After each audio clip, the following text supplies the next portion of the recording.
TG Geeks, episode 190, October 8th, 2018. Investigations, Waves, and Joshua Trees.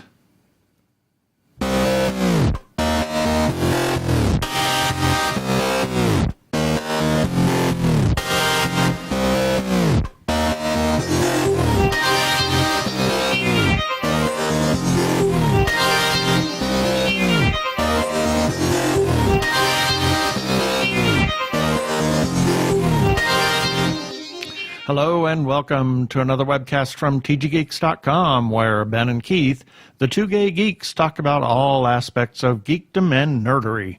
Sci-fi, comics, film, horror genre, you name it, we talk about it. I'm Keith Lane and we're coming to you from TG Squared Studios in lovely Phoenix, Arizona. And I'm Ben Raggington, also coming to you from a place where his head is now hurting after hearing that really weird stinger here in Phoenix, Arizona. Yeah, so we're what? Well, you'll find out in just a minute. Prepare for hyperdrive.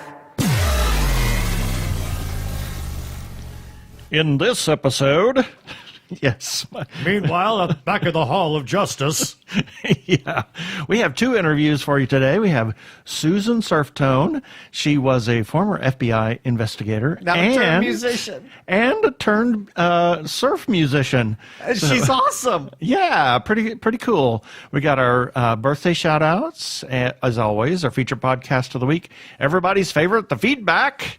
And Joseph Gaxiola from the Joshua Tree Feeding Program here in Phoenix. Joshua Tree Feeding Program here in Phoenix, Arizona, and he'll tell you about that. And it's their 30th anniversary, so I had no idea. That's why we're talking to Joseph. And then we're going to have weekly recap and follow-up items. So here we go with our first interview.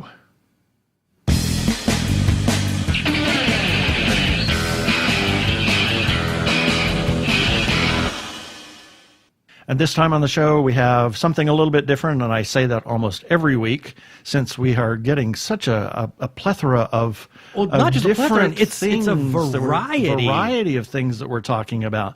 And this time we have Susan Surftone, and she is a musician, singer, songwriter, among other things. Among many other things. Many other things. Welcome to the show, Susan. Hi, how are you? So tell us who is Susan Surftone? That has kind of a ring to it. Yeah, that's an interesting name too. Let's see. Did you lose your rim shot? Here's my rim shot. I'll give you the best shot. Okay, that's a big question here. Who am I? I am a guitar player. I've been playing since I was 9 years old. Wow. So that's pretty very embedded nice. in my personality. Yeah. After the Beatles came over and Ed Sullivan. And I'm a retired lawyer, and I'm a former FBI agent. Wow. And I write political columns in the age of Trump. So I have lots to do. I have lots to write about. And gives you new material every day. Several times a day. The gift that keeps on giving. Oh, God. Yeah. We don't want to get. I don't know if you want to call it a gift, but Yeah. We don't want to quite go down that road. Let's stay out of the hot waters of politics. Yeah. The music. Yeah, I call him. Well, yeah, go ahead. I was going to say the music is what really attracted me. So you said you've been playing guitar since you were 9 years old, and here you are. You're doing surf music, which I think is beginning to make some kind of a comeback in underground circles. How did you fall into that? Oh, it comes and it goes. There's three waves of surf music. The first wave when Dick Dale started playing at Dick Dale, The Ventures, those guys. Then there was a second wave in the late 70s when bands like the Ray Beats and John and the Night Riders and the Surf Raiders played. It didn't quite crest, shall we say, during the second wave. And then there was the third wave after Pulp Fiction came out when Dick Dale's Miserlou was featured. Right. So and the third wave just has kept going. Now there's like post third wave, and it just keeps going. But I had always liked it, even though I grew up in Hudson, New York, which was on the Hudson River, not on any coastal city, or I didn't surf myself, and I wasn't around surfers. But I heard songs like Wipeout and Pipeline, and my guitar teacher taught me some songs by the Ventures that I really liked. So I got into the melodic nature of the music because I wasn't a singer. I wasn't interested in being a vocalist at that point. And I had a very low voice for a girl, so I really kind of wasn't encouraged to sing a lot. And George was my favorite Beatles because he didn't sing that much and played lead guitar. Well, and played guitar. And my favorite too. Yeah. And but I did sing to Elvis Presley records and Beatle records when nobody was looking. Right. And Rolling Stones. And that's how I kind of picked it up. It was guitar-based melodic music that I could play and I was exposed to when I was learning, and it just sort of stayed with me. I always liked it. And then in the 90s, I think it was around 95, I'd been in a lot of bands with vocalists, and vocalists come and go, and when vocalists come and go, sometimes you're left starting over because, you'll have a whole new sound in a way. Mm-hmm. So I'd wanted to do something that was a little more stable. So I figured, well, I'll try an instrumental band playing surf music, and the timing was right. For once in my life, the timing was right. And we're still waiting for that. Yeah. For us. For us. Yeah. It'll happen. It'll happen. And just keep going. It'll happen. Hopefully before I retire. Yeah, well, sometimes it's late, but, it'll happen. And then it was big over in Europe, too. Surf music was very big over in Europe. Yeah, and I got noticed by a label in Hamburg, Germany, of all places, where the Beatles had played. Oh, And yeah. I signed with them, GD Music, and I ended up going over to Europe 4 times and played in the Reeperbahn and in Hamburg, which was quite an experience because I think it's all been kind of redone and sanitized a bit now, but when I went there, it was still sort of like when the Beatles were there. There were still things left. Some were gone, some were still there. Wow. And it was kind of fun, yeah. Interesting. And like we played at a club where the Beatles did play. And How did that sat in feel? a bar where the Beatles it felt.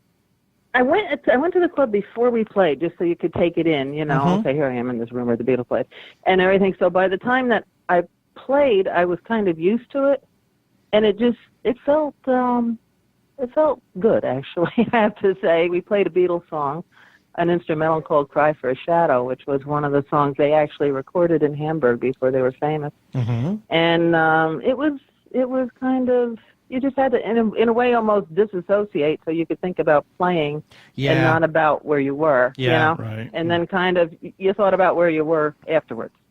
Wow, I did that type of thing. Yeah.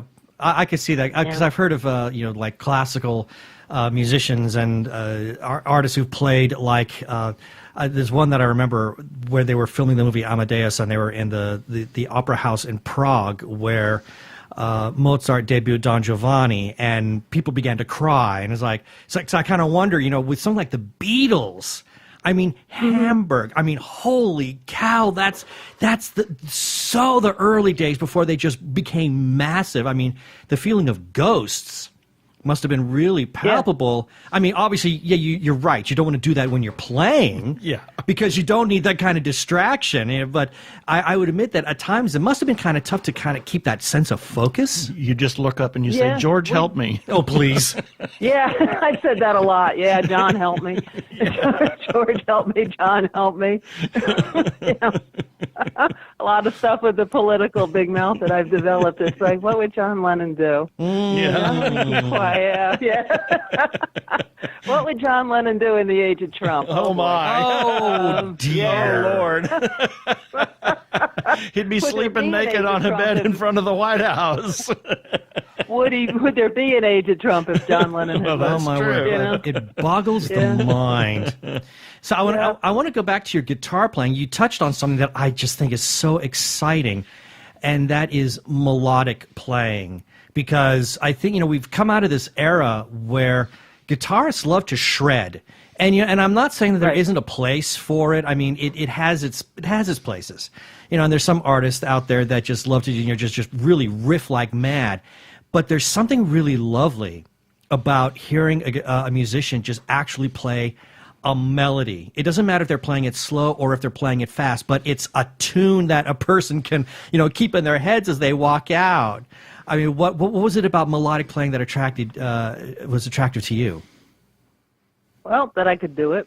And back then, when I was learning, music was different. A lot of music was different than it is today. You didn't, don't forget, it was 1964. And I'm going to be 64 in October. So, it's... You don't look it in your photo. No, you're just a little older than us, so...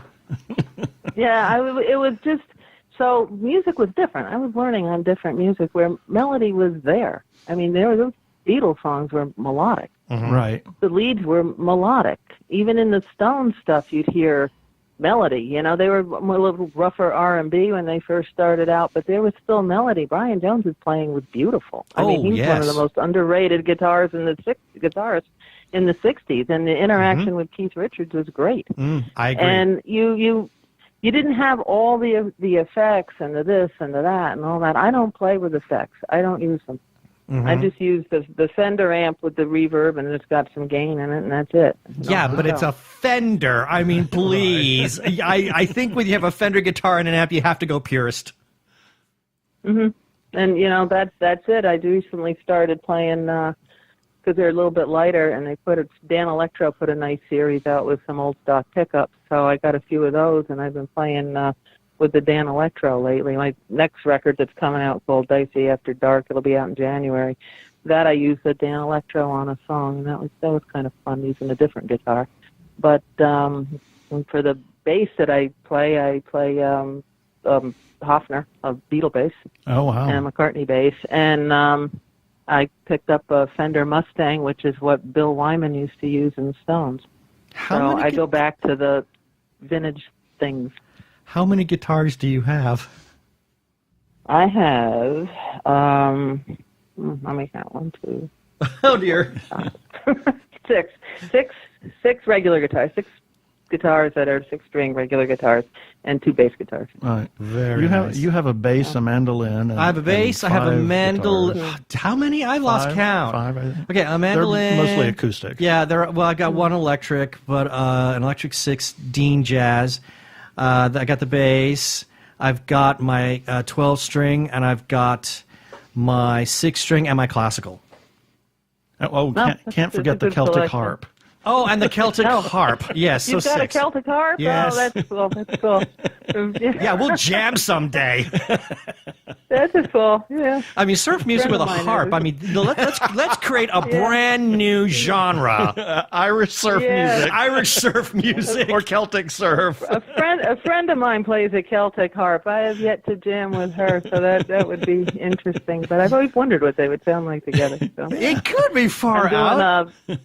I'm doing a show in L.A. at a small place called Kulak's Woodshed in North Hollywood, and I'll be playing for the first time with a flautist, however you say it. Oh, wow. So we're doing a song. It's kind of a new agey thing, but it's got a beat to it. Kind of a combination, new age, little rock edge to it. Yeah. And it's called Lava Walker. We've rehearsed it once, and we're just going to kind of see what we get. We're going to record it. The place has a Pro Tools and everything, so we're going to record it with an eye towards releasing it. So it's a brave new world. So off I go. Is this a whole concert that you're doing, and then this one song is featured, or is this just a one-off? It's a bunch of us playing. The name of the show is called Hanging with My Sisters, and it's 4 different acts playing short sets, about half hour, 25 minutes, half hour sets. Mm-hmm. So she'll be joining me.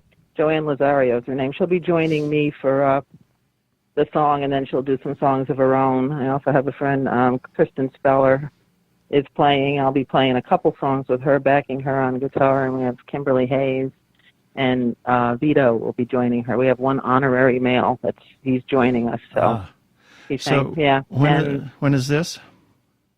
It's October 11th. October 11th. Oh, darn it. Darn. We'd come over because we're in Phoenix, but we could be sisters. We are sisters. Yeah. Well, I think they're going to live stream it. So I'll have Mona send you the information. We can even sing the song, Sisters. Oh, yeah. not that a song. Oh. Sorry. Not that song. I have to be the goofball, Anyway. Well, that sounds kind of cool. I mean, yeah, I would love to be able to watch that. It's a pity that it's on a Thursday, because if that were a weekend, man, we would be there in a heartbeat. Yeah, you'll be on live stream, so we'll send you the info, and you can go to Kulak's Woodshed, I think it's the website, and all the information will be there. So. Yes, Really, really cool. I am playing acoustic guitar and singing, which is so far out of my comfort zone that I'm not even thinking about it. I mean, it's just so far, just not even thinking about it. Not even thinking about it. Yeah, well, I wouldn't. I wouldn't be too worried, because I think women in music have really started to carve more than just a niche for themselves. I mean, they've really started to establish what they're capable of doing, and I've heard a variety of female voices that have been just incredibly amazing. So I'm sure that as long as you're able to carry a tune, I'm sure that you're just gonna do just fine. And if I can, I'll cover it up with some guitar chords. There you go. So, Play a little louder. play a little louder right here. Yeah. Yeah, just back away from the Away mic. from the mic and play a little louder. There you go. Yep. Mm-hmm. So you said you had a new album out in January, and how many albums do you have? I noticed. My gosh, it was. Oh God, I don't know. It was. I don't know. I didn't. Even, idea. I scrolled over once, and then it just kept going on iTunes. I thought, oh my Lord. That's prolific. Well, I've been doing it since '95. My first one came out in 1995. Wow. And we were Susan and the Surf Tones when we started, when it was basically an instrumental surf band. And then I went through kind of a transition period. Some of those albums represent that, where I was starting to play bass, starting to do more all on my own. And I honed my bass skills playing Beatles songs. Mm-hmm. Oh, and, that's a good. We ended up releasing an album of Beatle instrumentals, because I was recording them in our home studio, and it's like, well, this is pretty good. I have to put guitar in this, and we just started building them. Before you know it, we had enough for a record. So we released that, and it's kind of just a home recording. And my idea was that people can buy it. The arrangements are faithful to the Beatles versions. So I figured, people buy this thing and throw it on their, in their car and sing Beatle karaoke on the way to work. Yeah, there you go. Fun. And that one sold out. So did our Velvet Underground. Wow. We did one that was a Velvet Underground tribute, just all instrumental Velvet Underground tunes from the John Cale era, basically. But we did do Sweet Jane, and that was kind of done on a bet, where a friend of mine said, you cannot possibly play instrumental versions of the Velvet Underground songs. And I said, Watch me. Want to bet? Okay, and we did. And yeah, we did it. So there's some, I call them the transitional records, Fluid Drive, Untitled Pen. Those are kind of like the transition pieces. And then in 2011, I started working with a producer named Steve Kravac, who had he's been engineered for Blink 182 and MXPX. Yeah. And, he's got a gold record for, I think, the only punk album, what's it called, Punk and Drublic, that actually got a gold record. He's got one hanging right there in his office. Wow. And he's a great drummer. He's a great drummer.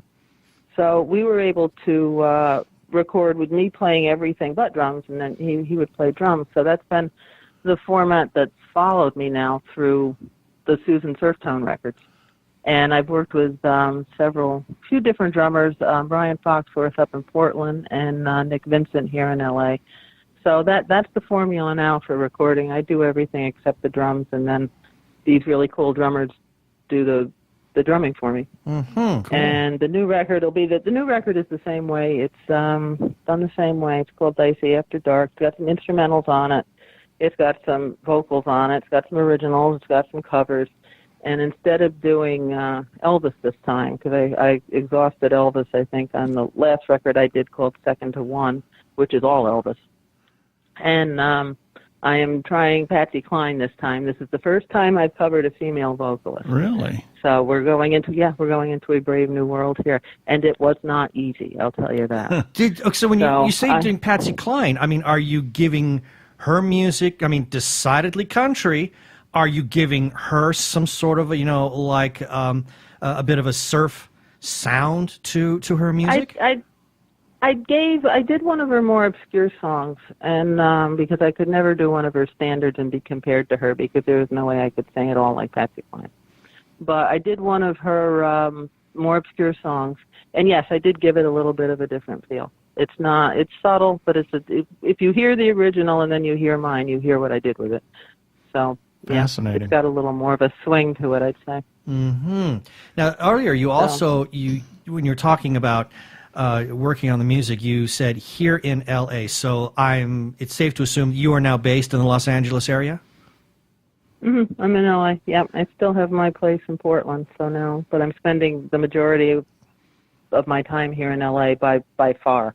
I go back to Portland, and, for a few days, but I'm not living in Portland now. I'm in L.A.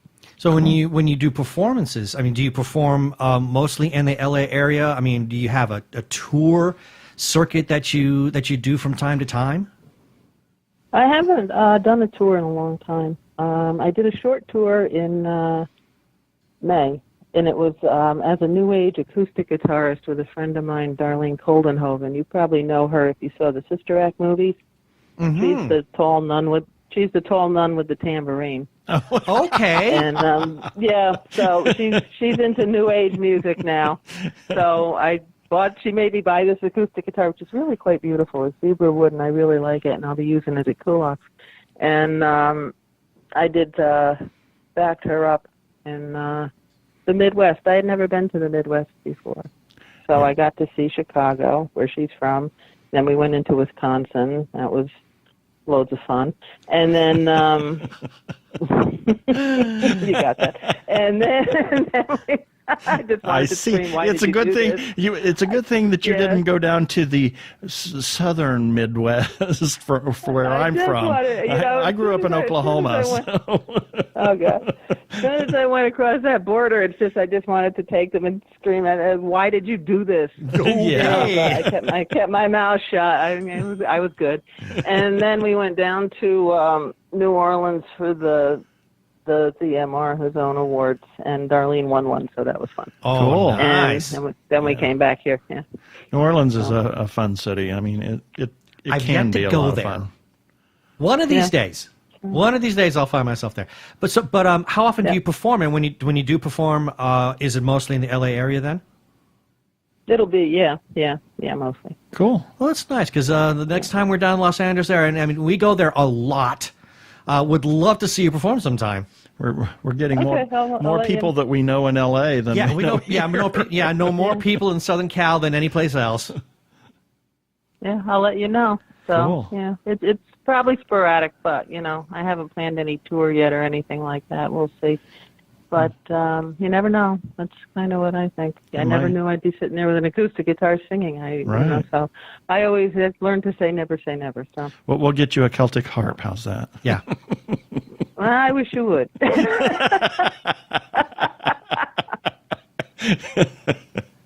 So Okay, so for people who want to know more about you and your music, I mean, any website. I mean, Keith earlier said that he saw a lot of your music on iTunes, so we know that it can be purchased there.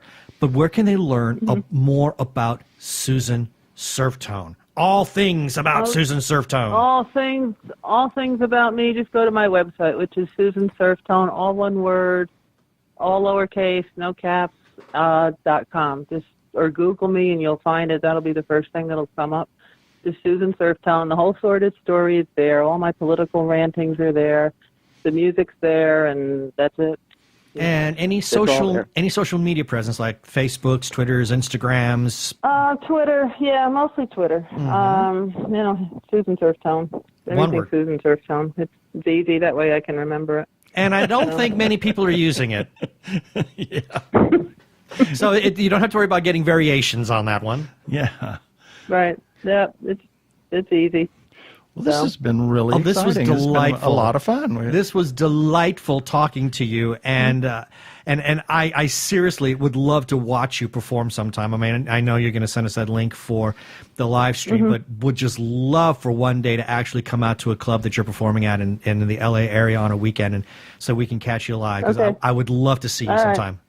All right. Well, thank Well, you. live shows they'll be on the website. I always put everything up as soon as it's booked. So, Cool. keep an eye on the website. And that's probably the quickest place to see what I'm doing. Nice. Cool. Well, thank you for being on the show this time, Susan Surftone. Well, thank you. It was a lot of fun. Hi, this is Queen Karishma. And you're listening to the Two Gay Geeks.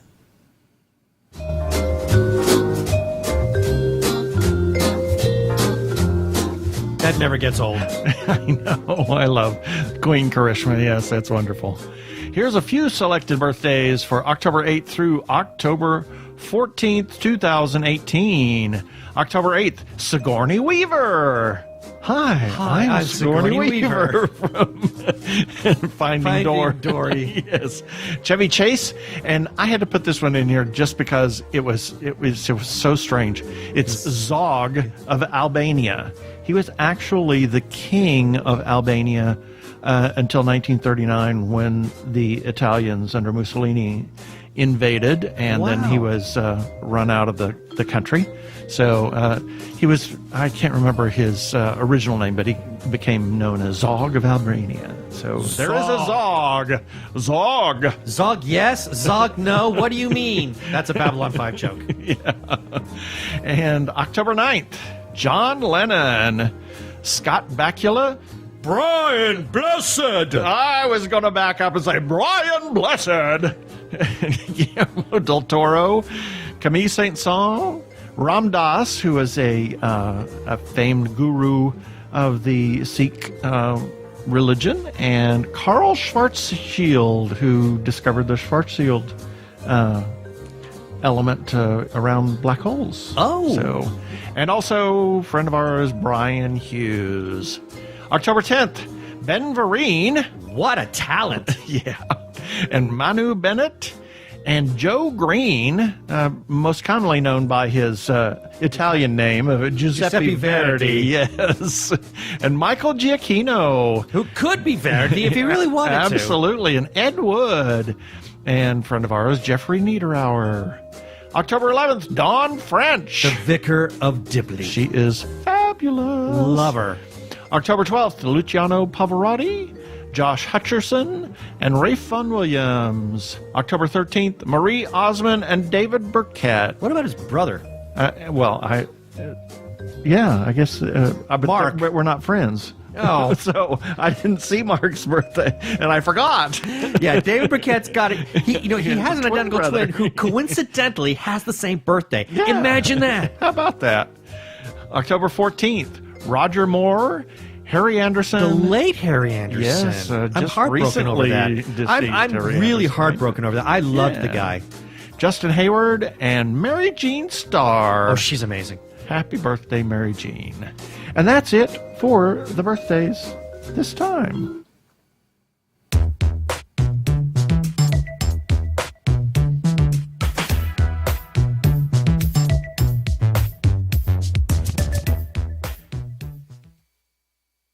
Technorama, the podcast for geeks, because geeks are better than cool. You don't hear someone say, "Get away from me, you cool person." Who's gonna have their 65-inch home theater system installed by the Cool Squad? Not me, that's for sure. How much cool cred do you have? Not enough to care about. Think you'll find any canned unicorn meat at thinkcool.com? It's just a part domain name. They don't even have roadkill in a paper cup.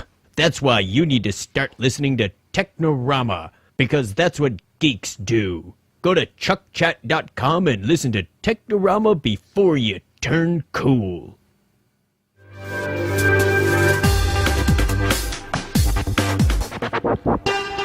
Go give a listen to our friends Chuck and Craig over at Technorama. Yeah, I messed up Craig's name because he messes up all the other names. Oh, that's a good rationalization. There we go. And now, what time is it? It's time for our feedback. Yes, and just a wee bit of feedback. We only have one thing this week, and this is in regards to a review we did, Herein Lies the Horror of Being a Lost Child. And we got a Twitter reply from Lost Child, the movie. And they simply said, "This made us cry. This meant the world to us. Thank you." And if you want to know what they're talking about, check out the review for this film. We will have the link for that in our show notes at tggeeks.com. It's really a great film. And we want to hear from you, our listeners, about anything in our shows. And we want to hear from the people that just read our website, too. So if you want to comment on anything that we say or do or have done in the show, you can do that on each article in the show notes. You can comment on our Facebook page, on any of the articles, on Twitter, on Instagram, and no, we don't have a MySpace page. No. Or you can even, we do actually have the listener feedback line. Oh, imagine that. What's that number? 469-TG-Geeks. That is 469-844-3357. And remember, please play nice.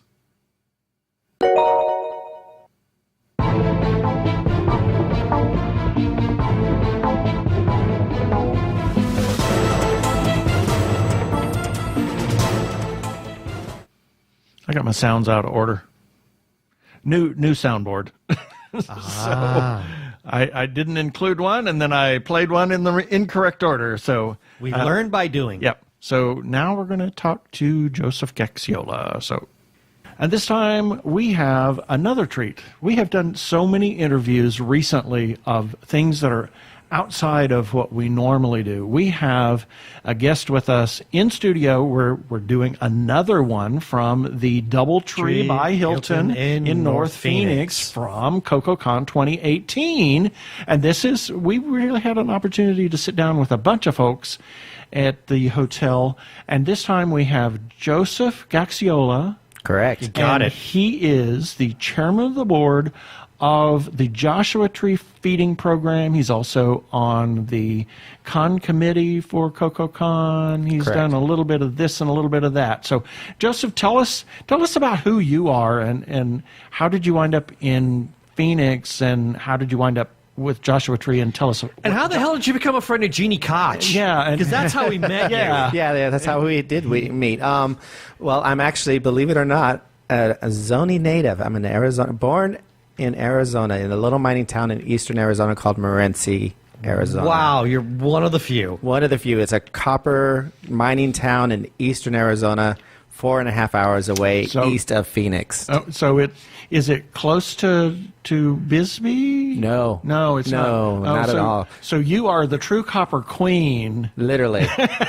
That's not a Bisbee. There's your rim shot. There you go. No, my ex Scott it's okay. My ex Scott in San Diego had the perfect description of that. He goes, "You drive to the middle of nowhere, which is Safford, Arizona.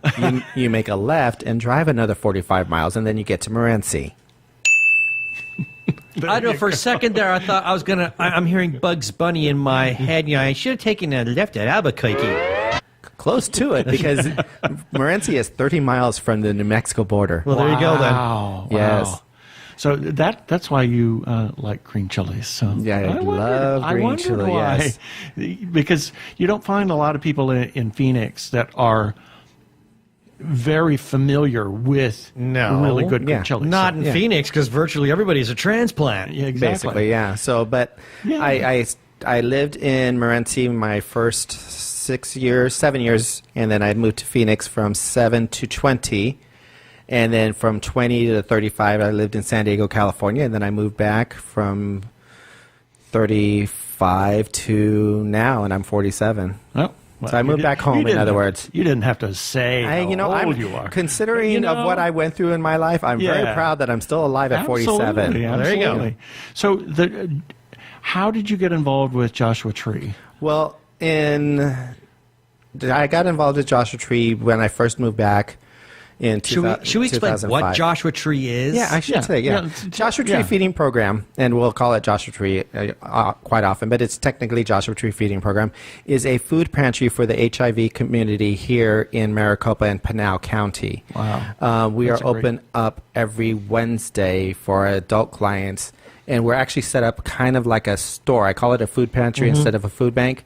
Most food banks, you come in, sign in, get a box, and you leave, and you're stuck with whatever you have. Yeah, but we've seen what showed you you the guys pictures, have. yeah. I mean, Yeah, no, yeah. you actually took us through. When you came in, yes. And it's like a store. Yeah. It's amazing. Our clients pick and choose what they want. I mean, if they don't want to pick up the green beans, they don't have to pick up the green beans. That's how come we find out that we have like almost 24 vegetarians, so they don't pick up meat.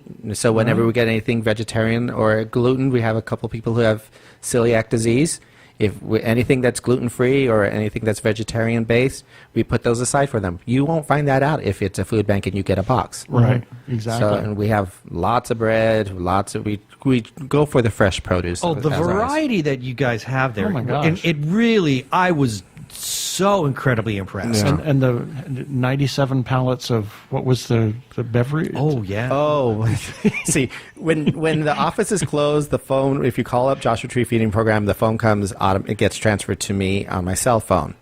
Well, it was a Saturday morning. I got a phone call from a company that they couldn't officially donate to us. So I'm just going to say it's a sparkling water beverage. And they had a festival, and they had leftovers, and they wanted to know if they could donate the leftovers to us. I'm like, not a problem. 7 pallets later.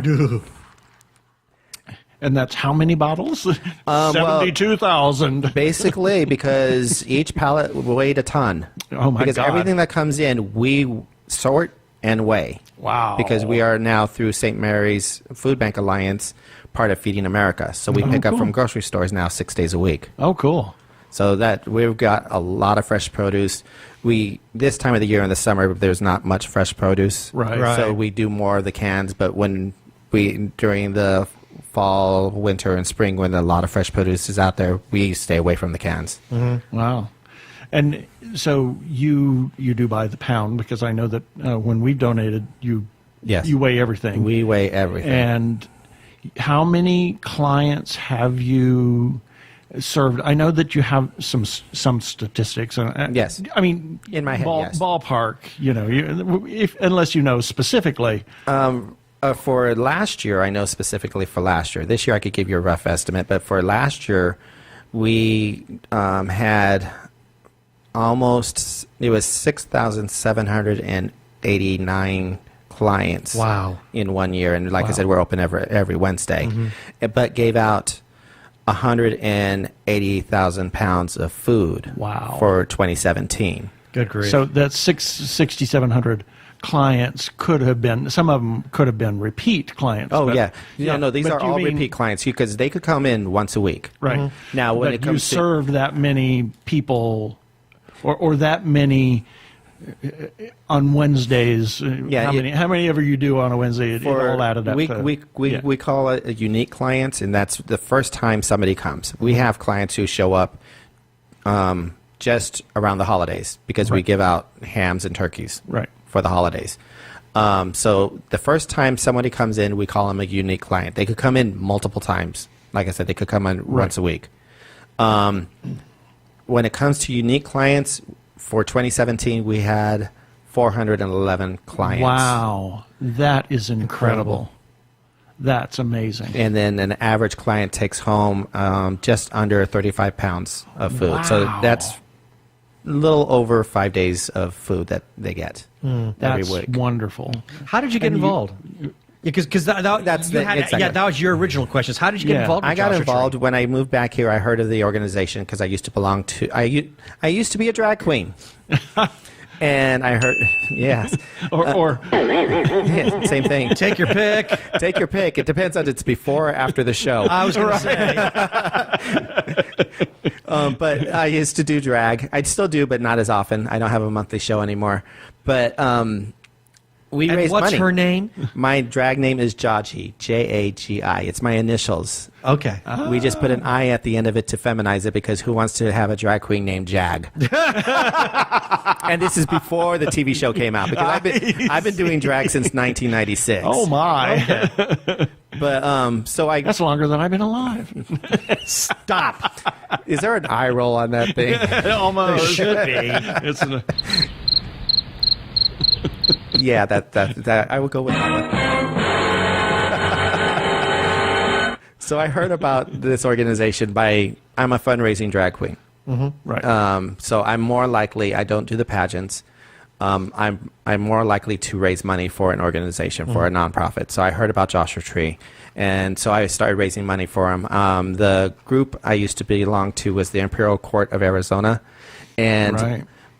the Prince Royale. I was Princess Royale in Reign 3, and the Prince Royale of Reign 3. Him and I started a new fundraiser called the Hee Haw.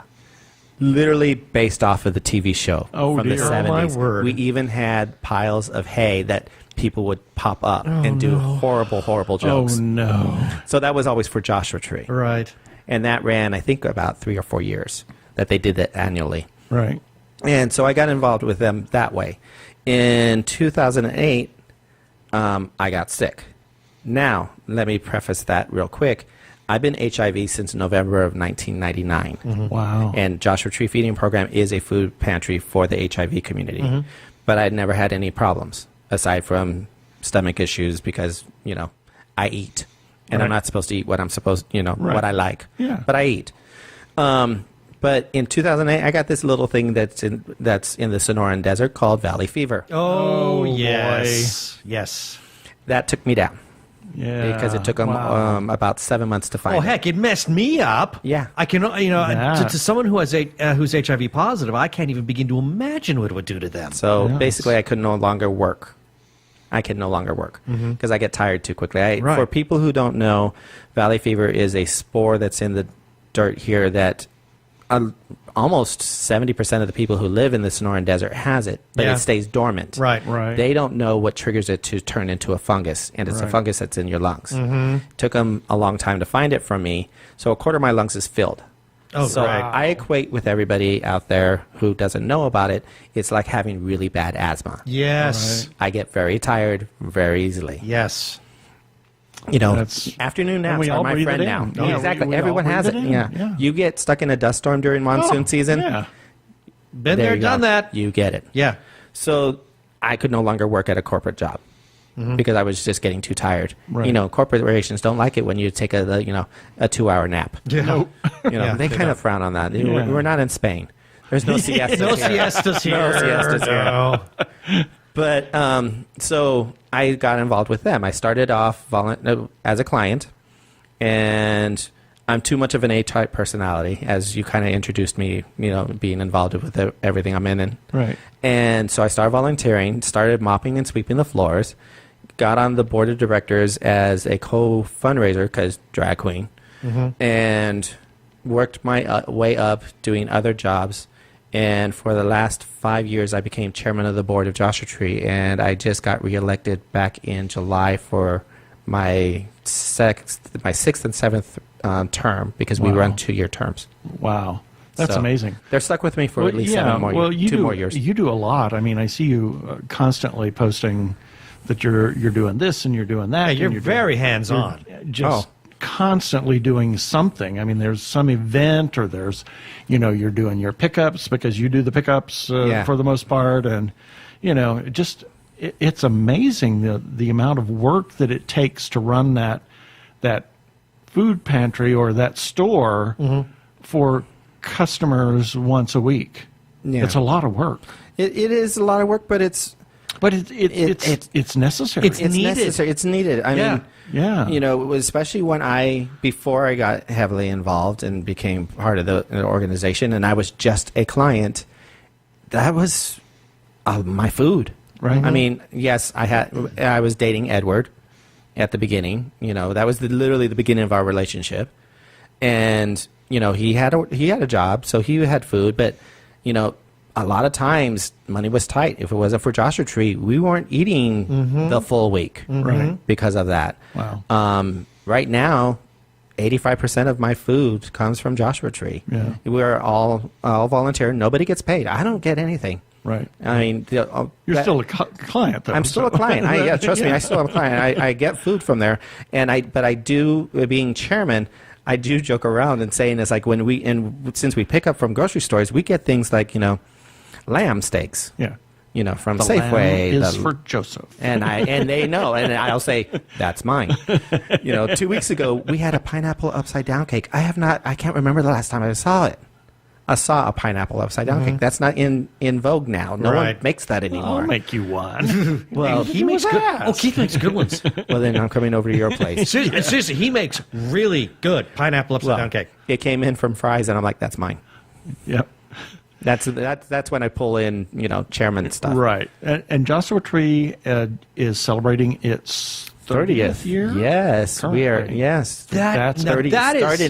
that is so respectable that an organization that provides a service for the community, the fact that it has been around for coming up to 30 years now, that really kind of says something as to its not just its success, but the drive that is behind it. Right. Correct. Yes. In October, it started in October of 1988. So in October we'll be doing actually our 30th anniversary gala will be in November because we don't want to fight against Halloween. Right. The unofficial national gay holiday. Yeah, exactly. But it One was of them. exactly one of many. It's like, oh look, somebody dropped a sequin party. But so we're doing lots of events to celebrate. I mean, 30 years. Amazing. Though. I've done research on how it started. It literally started by 3 people in somebody's apartment, and he basically his pantry. He opened it up, Right. and it's grown to what it is today. And it's one of the few organizations still in Phoenix that serves the HIV community that has been around forever. Yes, we are. There's actually, I believe, 3 of us that are within 9 months have celebrated our 30th anniversary. Wow. And there's that's Phoenix Shanti, Right. I remember Southwest Shanti. Center for Right. HIV/AIDS, and Joshua Tree. Wow.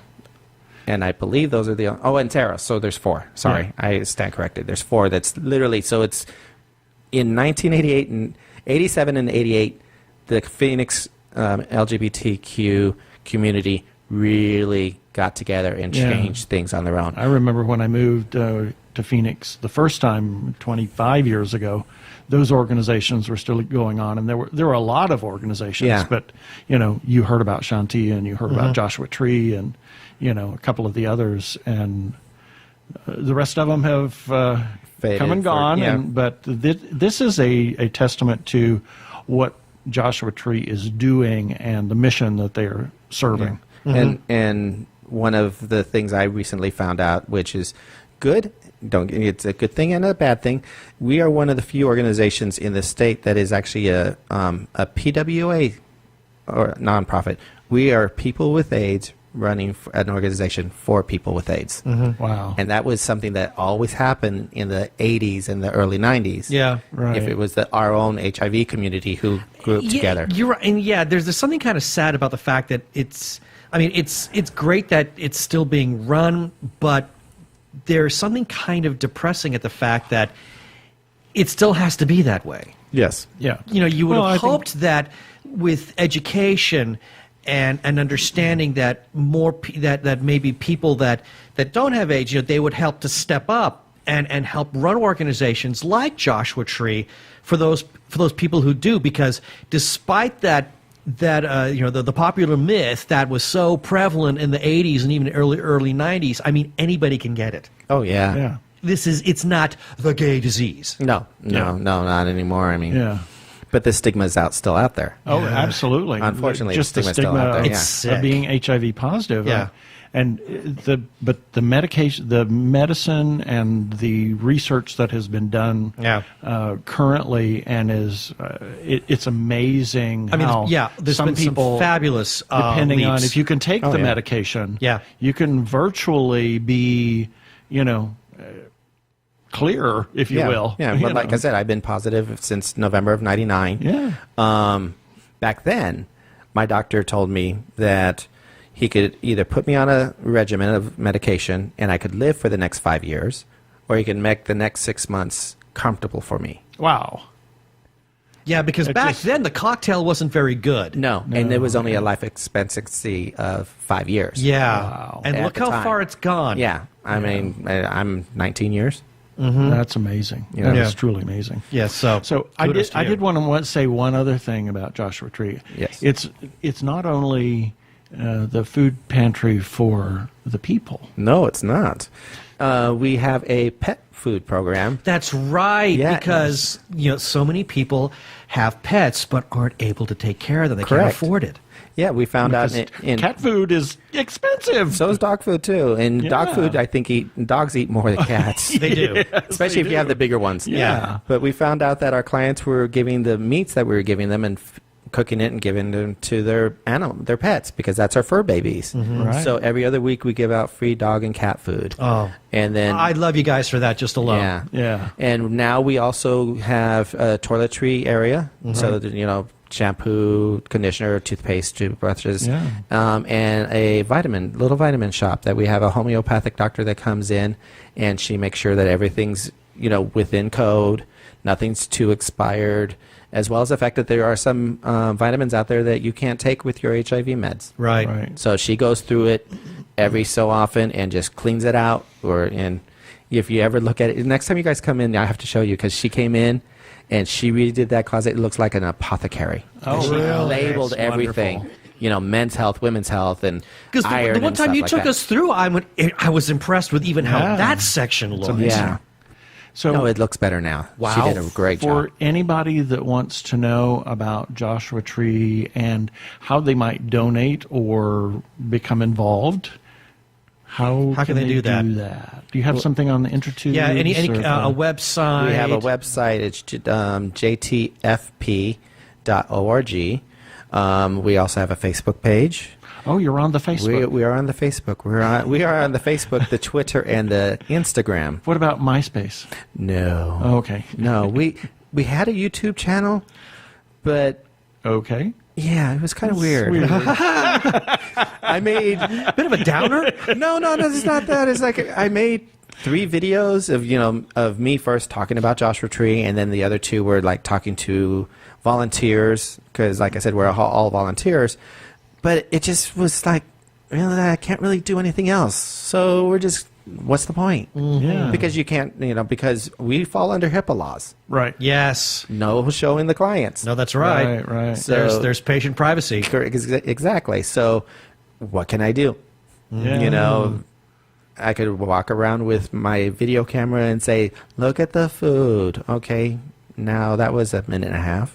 Yeah. But now, dee-dee-dee-dee-dee-dee. Exactly. So we no longer do the video YouTube part, but we do have videos on our Facebook page Right. and stuff like that. And you also have on the website, there is an opportunity to do a monthly gift program or monthly monthly donation, which yes. you guys are part of. Thank you Yes. very much. I get that. I think I email was the one. every- That, I was. You're think I was the one that pushed that. If it wasn't for you, we would not have that. It's through PayPal. Yeah, and it's thank a you lot for that. easier to do Yeah. to set up a monthly rather than give you $100 right now. Exactly. Well, we wouldn't say no to that to either, Yeah, but still. yeah. But I get that email the first of every month. It's like, Yep. Keith sent you your monthly donation. I'm like, oh, I think of the guys. I'm like, oh, thank you guys. Well, thank you, Joseph, for being with us. Yes. This has been a really great I had a conversation. great time. So Good. Thank you. Finally. yeah, no kidding. finally. I know. I've known you guys for how long? Oh gosh. Since we've all known Jeannie.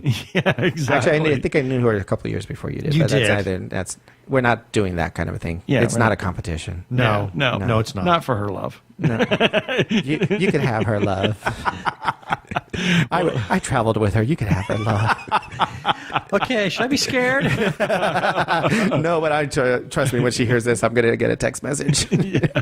Well, thanks a lot for being with us, Joseph. All right. Thank you, guys. All right.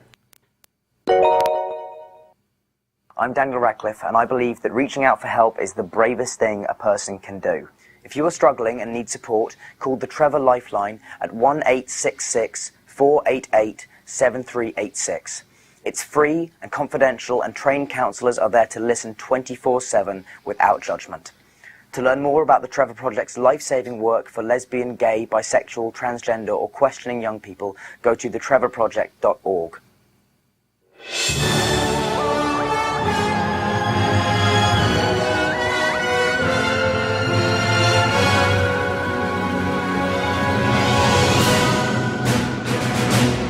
Well, this is supposed to be our weekly review segment. But we just don't know because we're recording this episode actually out of order. Yeah. So hence some of our confusion. Yeah, and we're because we are actually in Disneyland, we're in Disneyland. We're in Disneyland last weekend for Disneyland. We're actually seeing Coco and at the Magic Castle and Disneyland. I know. It's seeing friends and God, we're confused. We're going to be busy. So anyway, that's it for the rest of it. So we could just have our follow-up items. Check out the widgets on the right-hand side of the page. There's lots of good stuff that we support, causes, books and stuff to buy from people that we know. Supporters of Arizona Opera. Oh my gosh. Mm-hmm. The season has started and it's gotten off with a bang. Absolutely incredible. Check out our restaurant reviews. It's a new category that we've got, and everybody knows we're huge supporters of independent creators, film books, comic makers, and filmmakers, comic book artists and writers and other. Yeah. There we go. Please support independent creators by buying their stuff. Yeah, special shout out to Doctor Who Talking Who on Twitter, Michael C. Burgess on Twitter, Human Arkle on Twitter. They all have paper leads that we publish our content. Doctor Who Talking Who's is the Doctor Who Fancast Guide. Find it by searching at Talking Who. Michael C. Burgess's is the Byronix Semi-Diurnal Aggregator. You can find him on Twitter at Byronik, Byronik. And the Human Arkles is the Arkle Times Post Dispatch News. You can find him on Twitter by searching at Arkle, Arkle. And speaking of Arkle, he has on YouTube the Arkle Studios channel, and that's where you can find the Shameless Cash Grab. Look it up. And, that's yours. Oh, yes, and we have the Facebook group, The Gay Geek. Thank you for allowing us to post our episodes on their page. URL is facebook.com/group/The Gay Geek, with special thanks to Jeremiah Reeves, their moderator, for allowing us to share our content there. Yes, thank you, Jeremiah.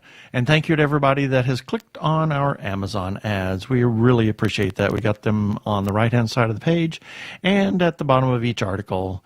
And lastly, we can now be found on Spotify, and check us out on Krypton Radio at 3 a.m. and 3 p.m. Pacific Time. And please rate us and review us on iTunes. Don't forget to subscribe to our YouTube channel.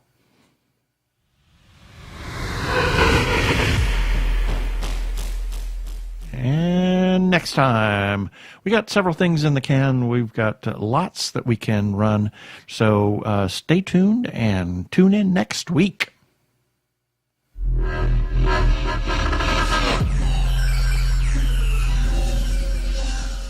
Okay, that should do it for this episode of TG Geeks Webcast. Be sure to check out the article of this webcast episode. We're going to have several links on the page of things we talked about. And remember, you can comment on our Facebook page or our website, tggeeks.com, or you can leave us a voicemail at 469-TG-GEEKS. That is 469-844-3357. From TG Squared Studios, I'm Keith Lane. Thanks for listening. Please be kind to yourself and those around you. Peace. Cheers.